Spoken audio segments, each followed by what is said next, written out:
সিরাজগঞ্জে 4,81,670 জন শিশুকে খাওয়ানো হবে ভিটামিন এ ক্যাপসুল। এর মধ্যে 6 থেকে 11 মাস বয়সী 53,542 শিশুকে খাওয়ানো হবে নীল রঙের ভিটামিন এ ক্যাপসুল এবং 12 থেকে 59 মাস বয়সী 4,28,128 জন শিশুকে খাওয়ানো হবে উচ্চ ক্ষমতা সম্পন্ন লাল রঙের ভিটামিন এ ক্যাপসুল। মঙ্গলবার দুপুরে সিরাজগঞ্জ সিভিল সার্জন কার্যালয়ের সম্মেলন কক্ষে জাতীয় ভিটামিন এ প্লাস ক্যাম্পেইন উপলক্ষে আয়োজিত সাংবাদিক সম্মেলনে সিভিল সার্জন ডাক্তার রামপদ রায় এই তথ্য জানান।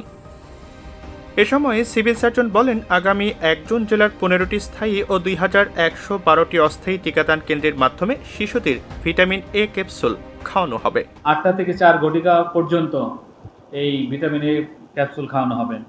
সিরাজগঞ্জ জেলায় সর্বমোট 15টি স্থায়ী কেন্দ্র এবং 2112টি অস্থায়ী টিকাদান কেন্দ্র সহ মোট 2127টি টিকাদান কেন্দ্রের মাধ্যমে প্রায় 53,522 জন 6 থেকে 11 মাস বয়সী শিশু এবং 4,28,128 জন, এটা 1 থেকে 5 বছর বয়সী শিশুদের একটি করে ভিটামিন এ ক্যাপসুল খাওয়ানো হবে।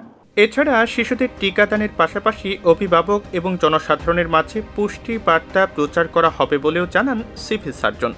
এখানে শুধু আমরা ভিটামিন এই খাওয়াবো না শিশুদের, আমাদের সাথে কিছু পুষ্টি বার্তা আমরা মানুষের কাছে বা অভিভাবকদের আমরা দিয়ে থাকব। এই জন্যই কিন্তু আমাদের এই প্রোগ্রামটা জাতীয় ভিটামিন এ প্লাস হিসেবে স্বীকৃতি পেয়েছে। সেই কী আমরা পুষ্টি বার্তা দিব? আমরা সাধারণত জন্মের পরপরই নবজাতককে শাল দুধ সহ মায়ের দুধ খাওয়ানো, এটা নিশ্চিত করার জন্য আমরা মাদের অভিভাবকদের আহ্বান জানাবো। জন্মের প্রথম 6 মাস শিশুকে শুধুমাত্র মায়ের বুকের দুধ খাওয়ানোর ব্যাপারে উৎসাহিত করব এবং শিশুর বয়স 6 মাস পূর্ণ হলে মায়ের বুকের পাশাপাশি পরিমাণ মতো ঘরের তৈরি সুষম খাবার খাওয়ানো আমরা মাদেরকে উদ্বুদ্ধ করব। এদিন সাংবাদিক সম্মেলনে deputy civil surgeon doctor Riazul Islam, Sirajganj press ক্লাবের আহ্বায়ক আব্দুল কুদ্দুস সহ সিরাজগঞ্জে কর্মরত সাংবাদিকরা উপস্থিত ছিলেন।